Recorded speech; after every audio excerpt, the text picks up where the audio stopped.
So here we are for Cables and Cameras online event, um, which is a partnership with film and TV charity in conversation with writer and filmmaker Perivi Katjavivi. And this coincides with the screening of his film, The Unseen. I just want to kind of just leap straight into the questions because I'm really excited to talk to Perivi about a number of different things, because we were just talking a few moments before we switched on record. I was saying to Perivi how researching his filmmaking, that he's one of the only sort of filmmakers currently that I feel really kind of has a similar outlook to how to approach storytelling and filmmaking in a kind of in a I would say deconstructing decolonial way. So because the reason I'm doing that is because I don't want to give too much away, and I want to talk to you about what you're about. So I think the first question is slightly abstract, but let's just get straight into it. I mean, what does filmmaking mean to you? And I think what I'm trying to kind of get at is film as art, or as kind of a commercial material content, and where do those things intersect for you in your experience, and kind of sort of what's your mission statement as a storyteller? Oh wow! Thank you. Oh, thank you, Adam. Thank you for the introduction, and it's awesome to be here and to share this film with people. It's probably the hardest question to answer. It makes me think of, when somebody asks you, "What is your film about?" And like, you can do all this work in development, and then you have that, yeah, but what is it really about? Like, what is it? How do you consolidate all these ideas in a sort of one-liner, if you will, and the sort of infamous pitch? And so, how do you? Yeah, what's your own take on filmmaking? I think it's evolving. I think be the first way I would answer that. And I think I'm very much a mixed bag. And while I'm doing things that I think are quite specific in a certain way, I think it's quite, we said something just before we started around the work also being a bit hard to define, and perhaps wanting to set up certain conversations to try and engage with the work a bit. I think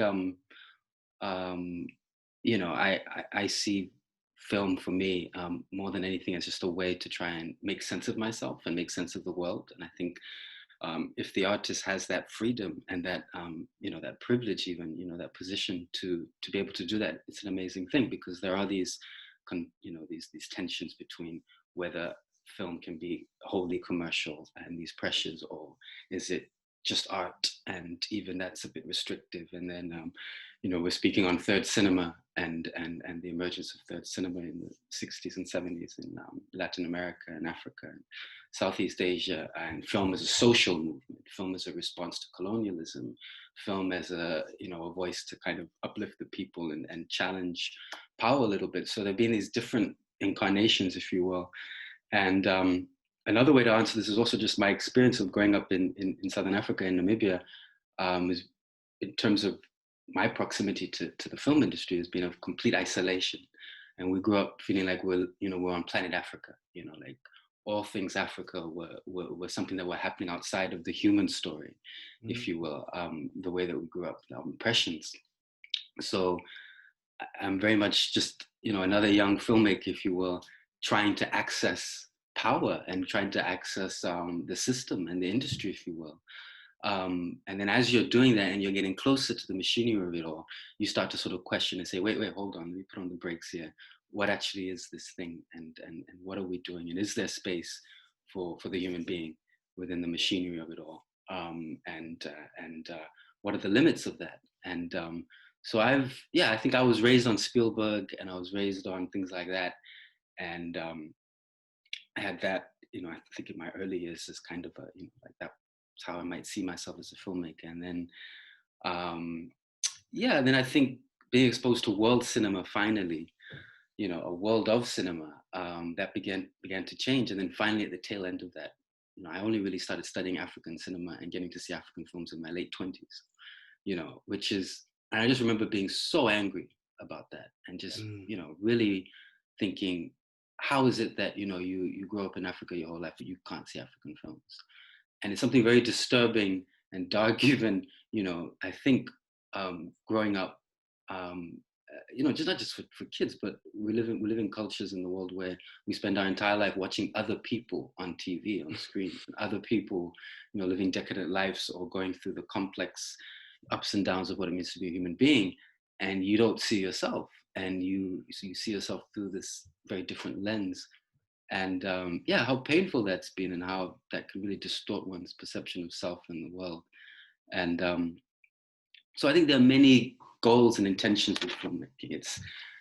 It's representation. It's to see oneself. It's wanting to make film that has an artistic and an art sensibility or aesthetic and sensitivity, but also can relate and hopefully, you know, travel and relate to people that I feel are close to me, but also obviously be universal. And I think, yeah, we're burdened in a way that I think, I guess, people in the West and people in Hollywood perhaps are not. You can kind of just make films, and the German filmmaker doesn't have to, you know, represent Europe or all Europeans or all Germans in the ways that the Black filmmaker or the African filmmaker has so much responsibility resting on their shoulders. And which, I think I'm rambling a bit, but I was going to say, which we made a film called Film Festival Film, which was very much a response to this question and saying, what would it be like to follow a young Black filmmaker, female filmmaker who's by the name of Fanon at an international film festival, and try and get in her head and what it's like to navigate that space. And it was that's a lovely motif. Fiction. It's a lovely motif. Thank you. Thinking of Frantz Fanon and kind of unpacking what's happening inside of us as we think about what it is to be absence and presence on screen, what it is to see and be seen, and who has the kind of who has agency. Yeah, exactly. Yeah, and I think that was sort of one of the intentions. Exactly, was to try and be in the skin of that filmmaker. And I think for me and my co-director and our collective, we made it as a collective called the Made African Film Ensemble, and it was very much channeling all of our experiences of having different experiences working in the film industry, but a very similar experience around, you know, the limitations of what one can really do. And yeah, in terms of an approach to filmmaking, a manifesto, if you will, might also just be, I'm very interested in interiors and in the psychology of who we are. And you know, a lot of Black cinema, if you will, a lot of African cinema, and particularly in the Western gaze, has been around external factors. And Africans are always, running from something. There's like explosion, there's genocide, war, landscapes, racism, landscapes, animals, wide angle shots and panoramas, and it's ridiculous. All of these horrible tropes. And not getting to be human, I feel, and not, you know, like like, what are you going through right now, Adam? Like, what is it that you're wrestling with and wanting to see that reflected on screen? And you know, so I think that's a big thing for me. Is we're not getting enough of that. And so again, Film Festival Film, as an example, was very much trying to get into the interior of the psychology of the filmmaker. Because I think there's something particularly overwhelming about the moment that filmmakers, film practitioners, even film theorists, etc., that the first time you make that shocking realization of, as you were saying, the nuts and bolts of filmmaking, in other words, like means of production, that can be an incredibly soul-destroying, overwhelming realization of, you know, holy shit, there's a whole kind of multifaceted, multi-layered economic monster out there that kind of, I always think of Chaplin going through the, you know, in modern times, you know, falls into the machine. And I think that's the experience for filmmakers that aren't privileged to be able to access certain platforms in the film industry. So bearing that in mind, I was doing some research, and I was just thinking about what were your experiences when you were at Luxor and Berlinale, and were there any kind of like similarities or differences in those two quite particular moments of engaging with film culture in its realist, in its realist sense? I mean, what was that like? Yeah, it was great. It was really eye opening, and I think it's a really good question, because this is 2015, early 2015, February, March. I went to the Berlin Talent Campus at the Berlinale Film Festival in Berlin, and then just after that did this African cinema workshop with famed Ethiopian filmmaker Haile Gerima in Luxor, in Egypt. Yeah, and these are very different experiences, to say the least. And yeah, and it was right before I shot my first film, The Unseen, and it was an incredible education, and very much the summation of maybe my own mixed heritage, in some ways. I always say, there's this quote by the Portuguese writer Mia Couto. He says, "A mulatto not of race but of experience," and it's something that's always struck me. That we're all a bit mixed, we're all a bit jumbled, and trying to wrestle, African tradition with Western values, and capitalist we are socialist, we are male, we are female. All these tensions, bifurcation of everything. And so to be in the belly of the beast, in the machinery of the European film market, Berlin Film Festival, and be learning the game, so to speak, was great, but also a bit jarring. And I'd done a bit of that for years, and had been kind of a bit exhausted at trying to play the game, so to speak, which really is just all about proximity to power and to the machinery of things. And then this whole thing of, you play the game a certain way, and then you kind of work your way up, and you do certain workshops, and you tick certain boxes, and then eventually you get some sort of break. But you also become a number, and you become, for people who are, in terms of the machinery of things, you're a box ticked, in terms of us being able to say we helped, 25 BAME filmmakers this year, or Africa's very hot this year, so we need two. We just need two.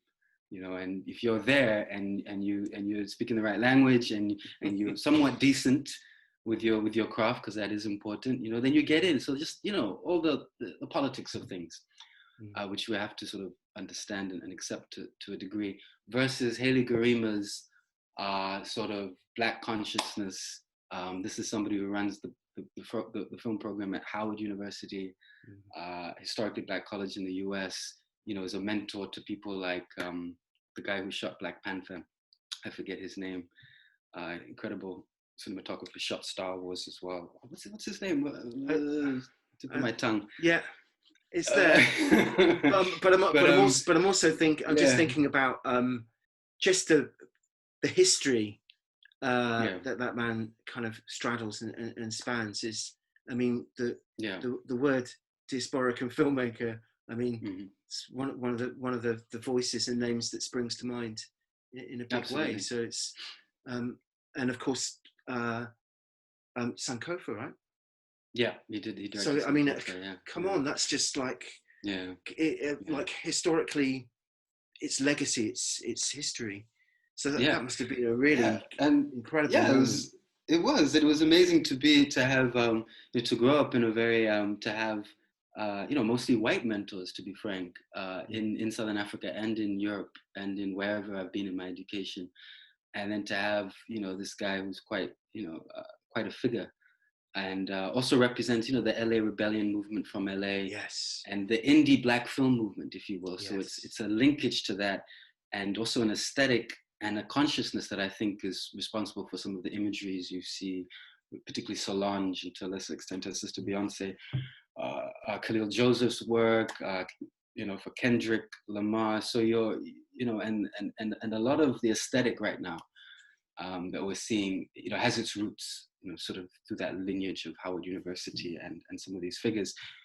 So to be around that figure who's there with these students saying things like, you know, fuck Tarantino and Beyonce, you know, Africa, what, you know, I don't care about your girlfriend, your boyfriend. You should be making social justice films. You should be know your community, know your history.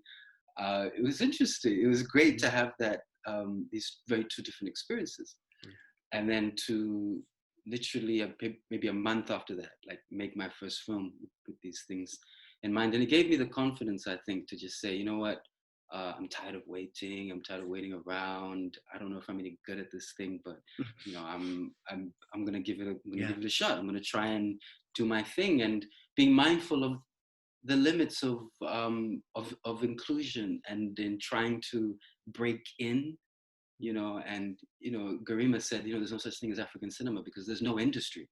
So we're talking about filmmakers, right? You know, particularly some of my favorite filmmakers from West Africa, you know, who, but you know, their films are all edited by, you know, women in France. Yes. You know, like, so there's like this, you know, and where does our funding come from? You know, where do I have access to markets, to industry? You know, and all our markets are kind of designed very much by sort of Western film studios and interests, to then sort of find the latest product. We are product, and this thing of shipping and moving product, be it diamonds or bodies, or in our case, film, operates in a similar way. So, you know, as you get closer to the gold, if you will, you're becoming more mindful of these things, and you're realizing, hold up, do I really want to? Do you really want this though? Like, at what cost? And is there another way? Are there other models? Are there other alternatives? Yes. And let's just try and make a film and see what happens. And with a lot of freedom in that sense, to make something with nothing. And to not be then also restricted with the sort of models and the expectations that come with that. And but yeah, I mean, that comes with its challenges, of course. And yeah. Perivi, can we talk very briefly about your PhD and what's taking place? Sure, yeah. Yeah, I'm doing a PhD in history through the University of the Western Cape in Cape Town. Been at it for a few years now, and somebody said to me, like, what is your PhD on? And then said, I realized that's a question that you should never ask people who are doing PhDs. Or how is it going? You know, like, also, how's it going? It's like, wow. How much time do you have? It's not something I can answer in a kind of that's why I was very tempted. I was tentative. You could hear the nervousness in my voice. No, but in short, I'm looking at haunted sites. I call it sometimes ghost stories for grown-ups. I'm looking at haunted sites in Namibia related to the Herero genocide. Yeah, the Herero is my tribe in Namibia. Had this war with the Germans, with the German colonial power at the time. Namibia was a German colony about 100 years ago, and it turned into what was sort of the first genocide of the 20th century. And there are these sites where there are these literal hauntings, allegedly, and you know, places where people can't live, or where they've heard voices or seen apparitions. And so I'm interested in just getting the sort of social history, a kind of retelling of these experiences and these legends as told by the people at these contemporary sites now, and also looking at how these hauntings are sort of entangled with sort of modern challenges and issues that we face in Namibia. And I think we're also making a film which is sort of independent of this, which is called Under the Hanging Tree. And I guess it's me sort of trying to find, I think, also a language for this kind of unspoken trauma and suffering, and this kind of the ghost, literal and figurative, you know, that kind of remain repressed and manage to sort of filter into modern life in the unseen. You know, there's this scene with Anu and and they're lying on the bed and having this conversation about Egypt and about the stars and all this stuff. And Dogon, you know, there's and and the Dogon, fantastic. And then you have this imagery of ancient Egypt and its majesty, and then there's also this imagery of suffering. Yes. That we've experienced from colonialism bleeds through, and it's also an attempt, a bit of a sort of sloppy, messy, bit overt of an attempt by me to kind of express that in a way, something around this, around how the past and hauntology and how things kind of bleed into even these very intimate moments and how the past continues to shape and reshape our consciousnness, seen and I'm unseen very ways. yes, yes, seen and unseen ways. I mean, I've got to say that, like, for me, these are the kind of motifs I'm obsessed with: absence and presence, to be seen, what is the unseen, Yes. the repressed, the repressed and the oppressed, the return of the oppressed and the repressed, and how these things kind of bleed through time. So this kind of idea of like a hauntology is, yeah, I'm very much kind of engaged with that, and really kind of that.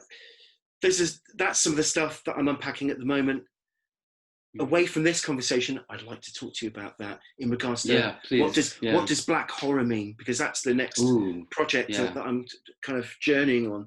This is the wave now as well, with of course with Jordan Peele. And I think it's the time to have these conversations more than any other time. Because and the language, finding the language for it. With BLM, it really feels like it's now.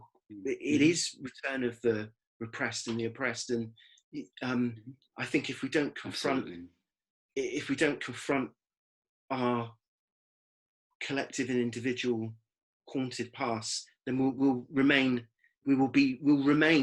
possessed and haunted by these traumatic experiences that we have to kind of diasporically share the burden of, which we were talking about earlier. I'm just really concerned about time. I think we're getting close. And we've covered so much ground. I mean, that's pretty much everything I wanted to ask. I've just been rambling. I don't even know. No. There's no ramble. That was just like really focused and eloquent and fantastic. I think really more than anything, it's to round up on your ideas around our inner worlds, cosmology, and I think the final thing I wanted to ask you about was that the bed scene. But also there's another scene that really struck me, and it was about kind of Black masculinity. It's the Domino game, and that the conversation they're having about teleportation. I was just wondering, where did that come from? Because it reminded me very much of Charles Burnett. And we were just talking about the kind of LA underground movement, and it really had that. It had like it had a Burnett LA underground vibe, a kind of Jim Jarmusch kind of, and a very kind of like almost like a neorealist kind of vibe to it. It's lovely, just the way it kind of unfolds, just a really natural, like the camera the camera setups and the edit and the way you're just watching these guys just being really free and open and talking and just shooting the breeze. Just this the teleportation idea. Where did that come from? What's going on in that sequence? It's the line.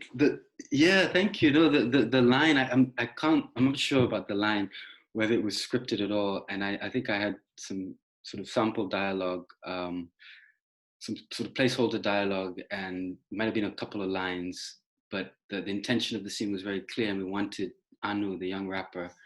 And he used to grow up in that neighborhood, and it's a rough neighborhood. And there's this, you're talking about masculinity, there's this softness to him, And even in that question, I think, to want more, to dream more, to think of more outside of the rigidness that these guys and these friends and these people he knows from that neighborhood just have no openness to, understandably.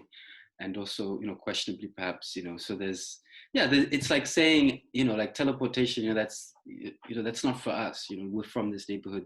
Those potentialities, those realities are not, available to us. And this thing on dreaming and the scene was amazing. And the way people worked that scene, a lot of the guys that we shot the scene with, I met that day, that moment.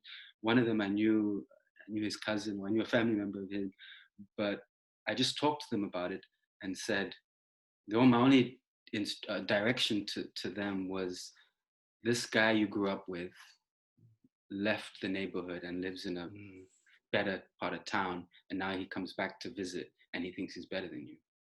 How do you feel about that? And so then when it came to trying to try things or trying to guide the dialogue or the conversation, they just got the emotion. Cool.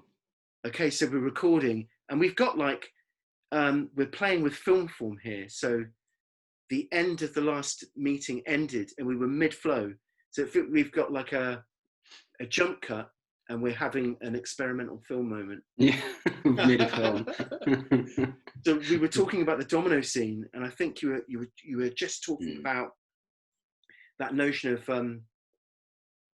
Anu moving out of the neighborhood, and the guys, that feeling of sort of, okay, you think you're kind of better than us now. Yeah, really, it was the only, I think, piece of direction I gave, was just to try and set up who these characters were in relation to each other, so that they were all, they hang out there, and this is somebody they know who's been away for a while, and when he comes back, he lives in a better part of town now, and he thinks he's better than you. How do you feel about that? So this is when you had lines like, or hip hop Einstein, who do you think you are? Maybe that doesn't happen here. Maybe that happens in a white man's kitchen. Like this is, like you're living another life, or you're exposed to things that like really that we don't have access to. Period. I feel like that's mirrored in the scene when the guys are the white producer is there, the American guy, and he's kind of he's talking about Italy and what's going on, and I feel as if there's like it's almost mapped over that conversation as well. It's almost like wherever Anu turns, he's kind of, everything's starting to become reductive for him. In the outside world, his world is reducing, but his inner world is really vibrant. And he's he's a really sensitive soul. Yeah, I think so, and I was very interested in that. And again, coming back to our mulatto, not of race but of experiences, like these characters who are stuck in these sort of liminal spaces. So you have, like you mentioned, you have these two musicians who are giving him advice over the drum sets, and they're not wrong or bad, but they are, in terms of age and experience and knowledge and confidence, a step removed from him. In the same way that when he goes back and he's hanging around his mates playing the dominoes, they are also a step removed from him, and he is in this space that is yet undefined, this sort of unseen, intangible space in between. And and I think it's sort of what I've been interested in trying to find a language, an expression for that sense of trappedness. But I also think there's something very beautiful and pregnant happening in that void in between. And speaking on bifurcation, on the polarity of things always being very divisive. Things are black and white, things are this or that, and yet they're not for this guy in this moment. And they're not for Marcus, the filmmaker, who's got some issues at home in his family life with his partner, and he's missing his son, and he's trying to be a father and a partner, and I think breathe new life into that part of his life. But he's also on this very personal quest, I think, which comes across but is really personified in being an actor and wanting to take on roles, and not just any role, but play this liberation figure, who's a real liberation figure from Namibian history. And I was interested in those tensions. Again, also for me personally, Anu's neighborhoods, I'm interested in from some of my experiences, but then I'm also interested in Marcus, the American actor. How do you balance the press conference, family and career and artistry, and the press conference, and the press conference, and that kind of that and authenticity, and constantly having to justify and constantly having to be interrogated. Are you authentic enough? Are you black enough? Are you African enough? Constant bombardment on top of his discipline as an actor. Why can't he just be respected as an actor? And then everything is kind of, you've got these kind of polarity mirror images of essentialism, which kind of, there's kind of like almost like a bipolar limitation to the journalist, or that he's kind of well, we're all from Africa. which of course is which of course is true. Yeah. But it's not as simple as that. Yeah. And also, it's not as reductive as just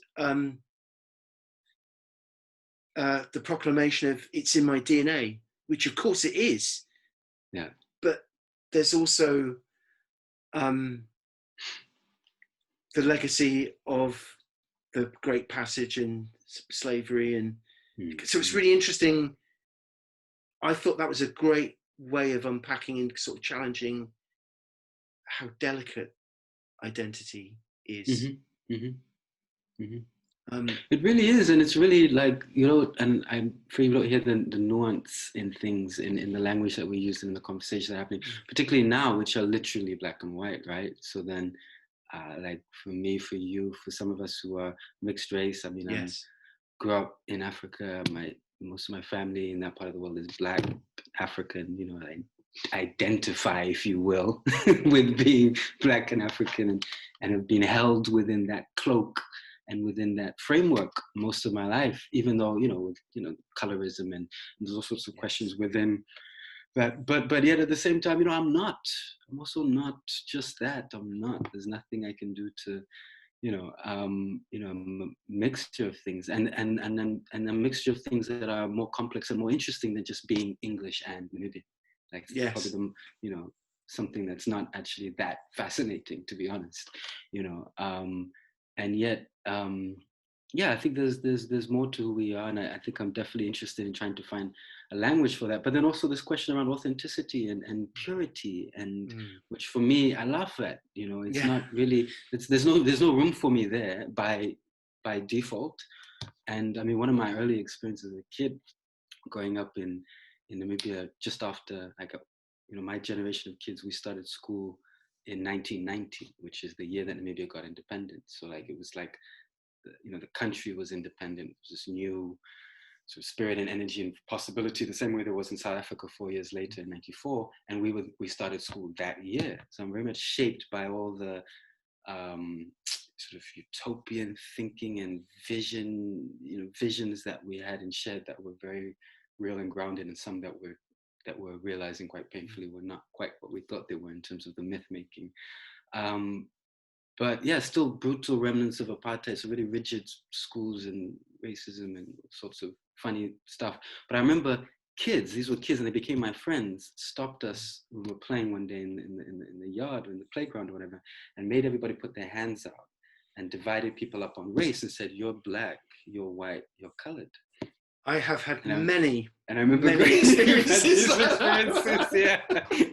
Let's share. Come on, let's share. Oh man, yeah, absolutely. I mean, again, it's a motif that always strikes me, which is this, and that other experience of being a kid and being in a very mixed classroom, and as friends, we touch each other's hands and look at each other's pigmentation and.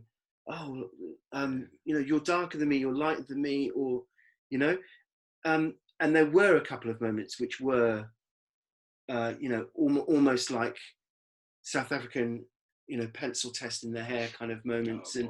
So many of my relatives experienced that on my father's side in Cape Town, very much so. And we both know how horrific and traumatizing apartheid was, and it's kind of mixedness is it's a strange thing to embody, isn't it? Because it's not there's no in these consistent kind of politics of the constructs of race and racial definition and category and authenticity and what it is to be this, that, or the third, and even unpacking these kind of colloquialisms in English. So much of our narratives are centered on kind of essential notions of what it is to be pure or purity, and that just in my lived experience. The more and more I've had to either confront that with my brain or my fists, or yeah, the more and more it reveals itself to be nonsense. Yeah. And that racial categorization, racial construct, it is not culture, and is not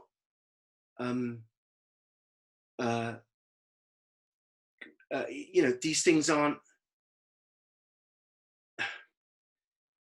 they are what make us who we are.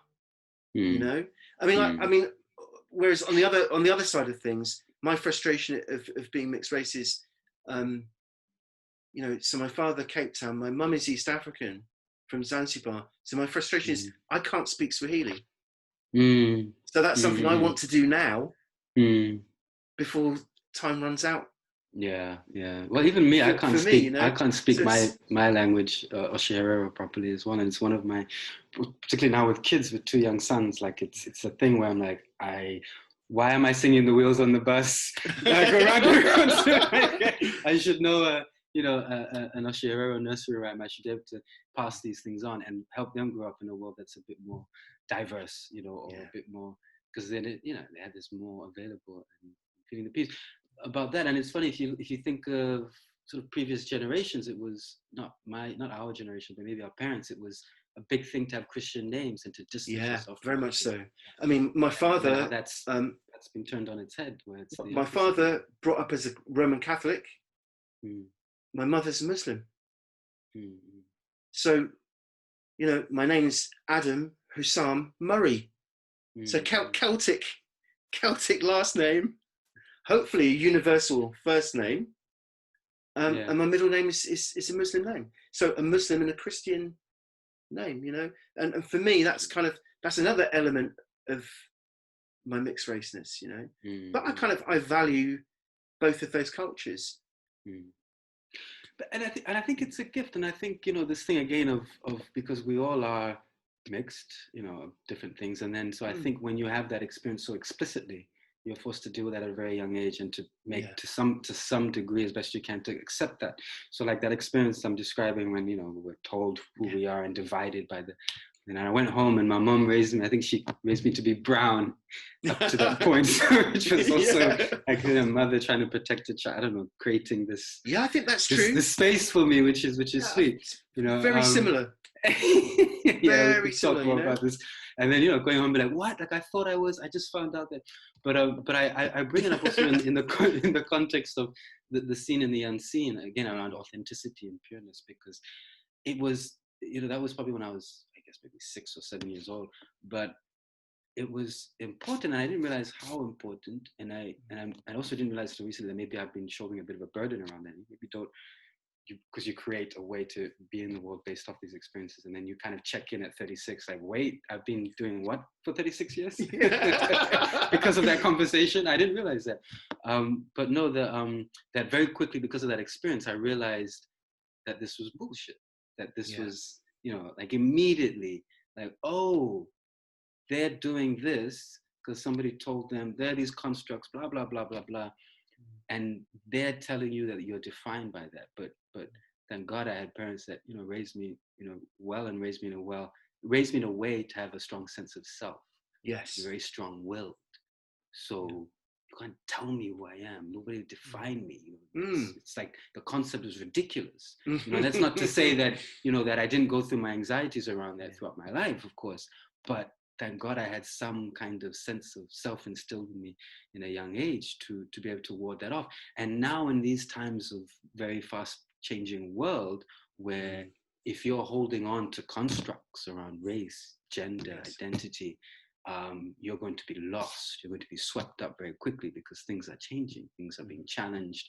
So to have had that, so to be living through these times when people are wrestling with these things, and I'm like, what, you thought you were solely your race or your gender or whatever construct, you thought you were solely that, you're surprised that you're not, you're more, and you haven't actually, you know, there's no human being inside there's just a mythos that you are sort of, you know, constructs. Right. And so in that sense, it's a bit of a gift. Yes. And I didn't appreciate that until more recently, that actually, oh, okay. And somebody said, I think to my partner, and this was hilarious to me, was that I was I was the first mixed race kid in Namibia, which I never thought of. You know, like, oh, maybe I was. And actually, so there was no reference. So I heard that. I was like, yeah, whatever. I'm this, I'm that, I'm whatever I want to be. And I kept going. And I never actually realized, wow, there were no other mixed race kids to huddle with and talk about. There's no benchmark. You know, it was just, and yeah, there's no benchmark. I can isn't relate for to a lot that. of us, like the way you describe wasn't until yourself. much later, you know, much later, that you get a chance to kind of have these conversations, you know, and kind of realize I'm not alone. There are other human beings that have experienced this. Yeah, exactly. And then I felt strongly, of course, that this wasn't just a thing about race. So again, these characters in the unseen, for me, maybe they're proxies and they're something to do with psychological analysis. It's just they're, you know, they're me, they're, you know, veils. They're veiled as these characters, Anu and Marcus and Sarah, who you know, she's going through something as well. And I think, you know, really in the edit, I think she doesn't get, I think, the screen time that she deserves, but that was just because of choices we had to make. But yeah, maybe that's just me just me having this conversation with you, but I think through this sort of proxy way to this film in a lot of ways, I think. Thank you so much, Perivi. I feel like thank you, Adam. Yeah. Any final thoughts before we wrap up? Or, you know, what direction you might be headed in next, when you might be able to kind of take on the struggle of filmmaking again?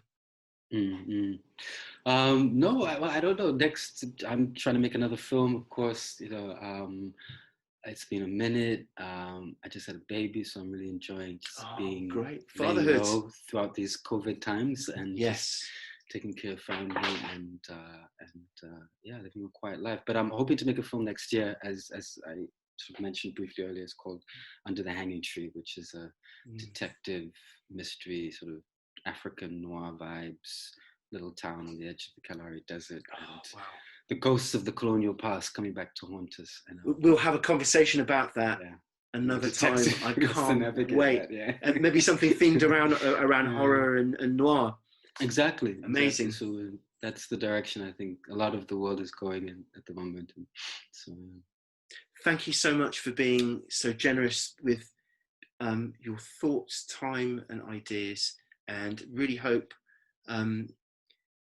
that the audience enjoys the unseen and hopefully enjoys our conversation and our brilliant bit of kind of deconstructing film form in the middle of the conversation.